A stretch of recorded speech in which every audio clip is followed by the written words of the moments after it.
코로나에다 명절까지 겹치면서 일회용품 사용이 급증했다고 합니다. 그래서인지 재활용, 친환경 이런 키워드들이 많이 눈에 띄는데요. 사실 생산 단계부터 개선이 필요하다라는 지적이 많이 나오면서 기업들도 환경 보호에 앞장서는 모습을 보이고 있습니다. 그런데 말입니다.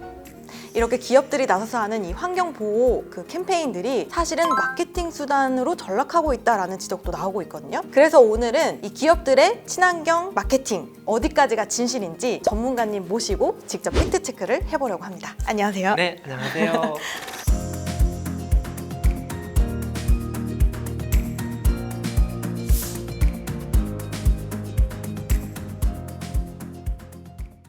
임팩트는 진짜 강한 것 같아요. 쓰레기 박사님이라고 하면. 쓰레기 같은 박사는 아니잖아요. 아, 네. 쓰레기에 대해서 알려주는 박사. 그래서 쓰레기 박사입니다.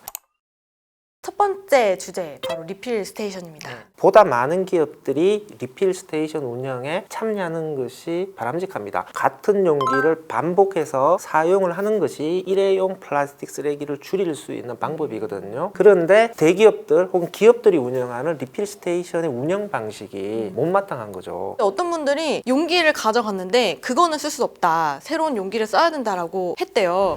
용기는 어디 있어요? 여기요. 이거를 제가 사야 되는 거예요? 네, 500원에 처음에만 구매하시고 이제 집에서 자기 용기를 들고 와서 필요한 만큼 들어서 사가는 게 리필 아니냐. 그런데 왜 기업들이 정해놓은 지정된 용기만을 사용하도록 하느냐. 자기들 제품만 리필로 많이 팔려고 하는 혹은 또 용기 장사까지 하려고 하는 거 아니냐라고 그렇죠. 네. 하는 의혹을 가지시는데 그렇게 할 수밖에 없는 부분들도 이해는 해줄 필요가 있어요. 세균의 정식이라든지 세척 이런 것들을 잘할 수 있는 나름의 이제 최적의 디자인을 찾아가는 과정이다. 그래서 이제 지정된 용기만을 쓰도록 하는 것이다. 그런데 이제 그런 용기들이 보편화돼야죠. 그래서 지금 기업들이 가지고 있는 이 리필용 용기가 자기들만의 디자인이다. 이런 식으로 독점하면 안 되는 거죠. 이것들을 공용으로 풀어줘야죠. 짜잔! 요게 생분해되는 콘실망이라고 해서 요렇게 네네. 이제 씌워가지고 굳이 이렇게 손으로 안 만지고 요것만 이렇게 쏙 빼가지고 버려도 된다. 획기적인 상품이다라고 생각할 수도 있는 부분이거든요. PLA라고 적혀 있어요. PLA. 그러니까 옥수수나 사탕수수 같은 식물로 만든 플라스틱이거든요. 일단은 생분해가 되니까 네. 음식물과 똑같은 거 아니냐.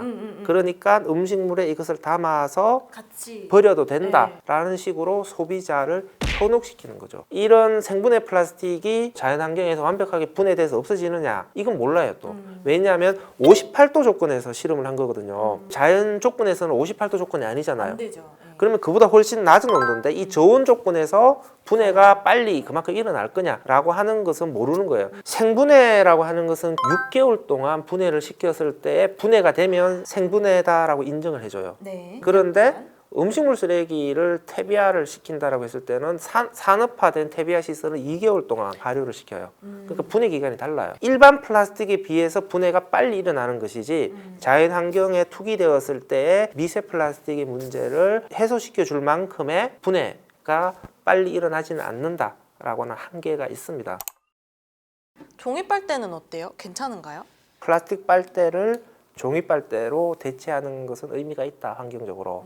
이렇게 얘기를 할 수가 있겠죠. 그런데 일회용을 꼭 써야 되냐? 빨대를 안 쓰는 거하고 종이 빨대를 쓰는 거하고 관점에서 보면 종이 빨대를 쓰는 게 환경적으로는 안 좋은 거죠. 평가의 잣대를 어디에 갖다 대느냐에 따라서 달라진다라고 생각을 해요. 마치 재질만 대체를 하게 되면 일회용이라도 써도 괜찮다라고 하는 잘못된 신호를 주는 것이 아니냐. 일회용 비닐봉투가 언제 개발된지 아세요? 1960년대 스웨덴의 구스타프 툴린이라고 하는 사람이 개발한 거거든요. 그분이요.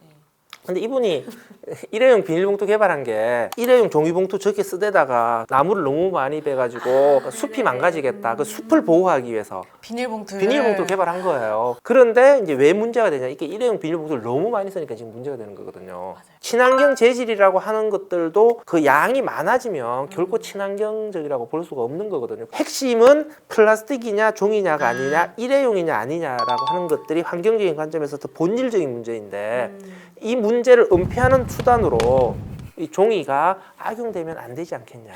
맞습니다. 네. 하고 하는 거죠. 다시 60년대 고민으로 돌아가는 거잖아요. 그렇죠. 그렇게 되면.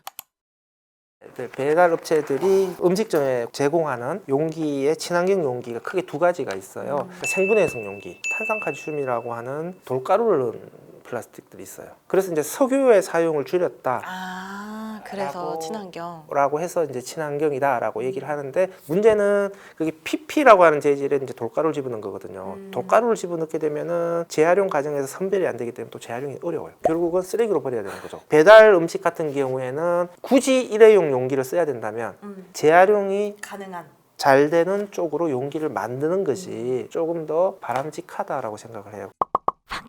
박사님과 함께 이야기를 나눠보니까 환경을 살리려고 하는 노력이 왜곡이 돼버리면 오히려 재앙이 될 수 있다. 그렇죠. 네.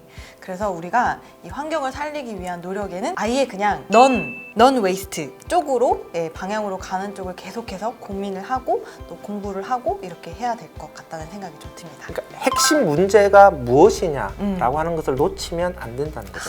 대체하는 게 아니라 쓰지 않는 게 좋다라고 네. 정리를 하면 좋을 것 그렇죠. 같습니다. 오늘 이렇게 쓰레기 박사님 어감이 자꾸 이상해서 익숙지가 않지만 쓰레기 박사님 모시고 친환경 마케팅의 진실 알아봤습니다. 그럼 오늘은 여기서 이만 인사를 드리도록 네, 하겠습니다. 감사합니다. 감사합니다. 빵!